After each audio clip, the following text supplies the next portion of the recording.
I come from the era of putting the grants in the safe because we spending them Jacksons. It was the only 401k plan worth having. Because many who we deemed successful only came to be by being fully invested in these streets. When the Washingtons went to wifey and the mantra, it ain't tricking if you got it, got niggas in debt, which kept us from having anything except the flyers clothes on our backs and later sneakers on our feet. Yeah. Rather than handing down kicks and generational irresponsible financial decisions, I want to leave my seeds and roots planted in financial stability. Because for far too long, our community wasn't allowed a seat at the table. So instead, we took whatever scraps they gave us and turned it into delicacies. Somehow decent enough to eat, delectable enough to digest the last 400 years of mistreatment without putting a knife to their necks. Yeah. You see, quiet as kept, we are the gatekeepers. Black economics equals world economics.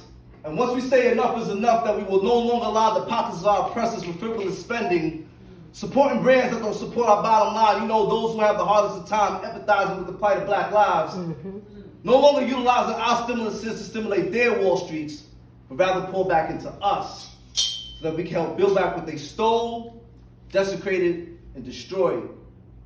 It's funny because I see more and more melanated faces on advertisements than I've ever seen before, and I reckon that's because the powers that be are beginning to see the power we have in our dollar. Say word. They know if we turn our backs on their products, that we return to a place of being self-reliant, building our brands and corporate structures supposed to control our legacies, rather than advancing theirs.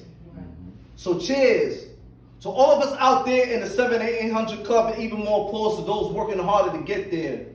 Graduating from leases to picking up keys at closings, opening up LLCs, understanding that we can use these structures to pay our pickney them.